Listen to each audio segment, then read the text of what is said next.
আসসালামু আলাইকুম আমার সকল বন্ধুরা, আশা করি সবাই অনেক ভালো আছো। নিয়ে আসলাম তোমাদের মাঝে ভিন্ন স্বাদের নতুনভাবে বাটি দুধ পুলি পিঠার রেসিপি নিয়ে। তো এখানে আমি নিয়েছি পিঠার জন্য গুড়ি, কোরানো নারিকেল, খেজুরের গুড়, সুজি, দারচিনি, এলাচ ও লবণ। এখন একটা ডো তৈরি করে নেব।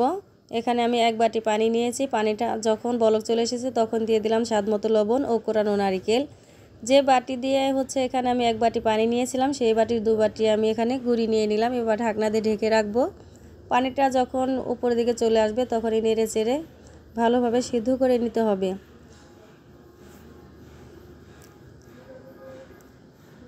এবার গুঁড়িটাকে খুব ভালো করে মথে নিতে হবে। আমি 3 ভাগে ভাগ করে নিলাম, কারণ আমি একটু ফুড কালার করব। এখানে আমি অরেঞ্জ ও গ্রিন দুটো কালার করব। কালারটা অপশনাল, সৌন্দর্যের জন্য দেওয়া, তোমরা চাইলে এটাকে স্কিপ করতে পারো। এবার সেমাই পিঠা বানানোর জন্য যে নাড়া বলি আমরা, সেরকম বানিয়ে ছোট ছোট করে বল বানিয়ে নেব। কিভাবে বানাচ্ছি তোমরা দেখেই বুঝতে পারছো। তো অনেকগুলো বল আমার বানানো হয়ে গেছে। এবার খিরসাটা বানিয়ে নেব। এখানে 2 লিটার দুধ আমি জাল করে নিয়েছি, কিছুটা দুধ আমি তুলে রাখবো। তো এখন দিয়ে দিচ্ছি লবণ ও দারচিনি, এলাচ ও বানানো বলগুলো। কিছুক্ষণ রান্না করবো এভাবেই নেড়ে চেড়ে। এবার দিয়ে দিচ্ছি কোরানো নারকেল।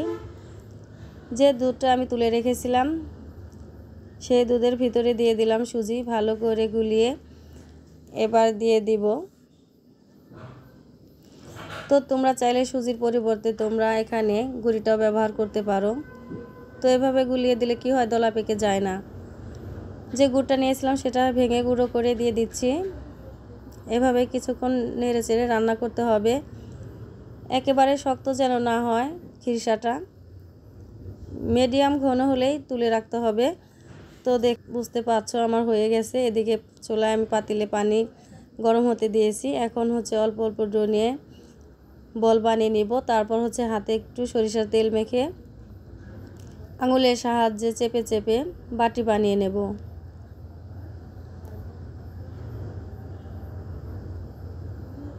একইভাবে সবগুলো বাটি আমি বানিয়ে নেব।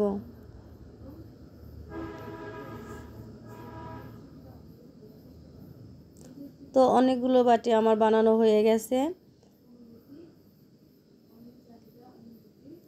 এখন একটা ছিদ্র ছিদ্র একটা বাটি নিয়ে নিলাম। এর মাঝে একটু তেল দিয়ে ব্রাশ করে নিলাম। এবার বাটিগুলো দিয়ে সাজিয়ে সিদ্ধ করে নিতে হবে। পানিটা বলক চলে এসেছে। এখন বাটিটা দিয়ে ঢাকনা দিয়ে ঢেকে রাখবো। ঢাকনার যে ছিদ্রটা ছিল সেটা বন্ধ করে দিয়েছি। 15 থেকে 20 সেকেন্ডের ভিতরে কিন্তু এটা সিদ্ধ হয়ে যায় খুব ভালোভাবে। তো আমার বন্ধুরা, আমার ভিডিওটির রেসিপিটি তোমাদের যদি ভালো লেগে থাকে তাহলে অবশ্যই লাইক, কমেন্ট, শেয়ার করে পাশে থাকবে। আর নতুন বন্ধু যদি দেখো তাহলে আমার চ্যানেলটাকে সাবস্ক্রাইব করে পাশে থাকবে। তো একইভাবে আমি সবগুলো বাটিকে সিদ্ধ করে নেব। তো সবগুলো বাটি সিদ্ধ করে নেওয়া হয়ে গেছে। দেখো খিরসাটাও একদম মিডিয়াম শক্ত হয়ে গেছে। এখন চামচের সাহায্যে অল্প অল্প করে দিয়ে বাটিতে ভরে নেব।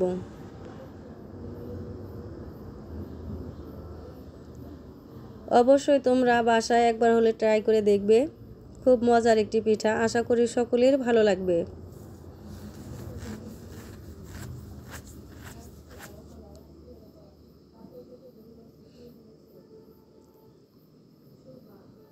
সবগুলো বাটিতে আমার ভরে নেওয়া হয়ে গেছে। এখন উপরে দিয়ে দিচ্ছি বাদাম কুচি।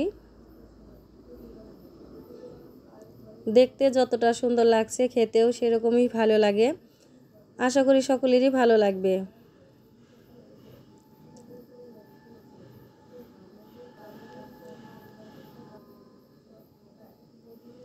তো আজকের ভিডিওটি এই পর্যন্তই। সবাই ভালো থেকো, সুস্থ থেকো। আল্লাহ হাফেজ।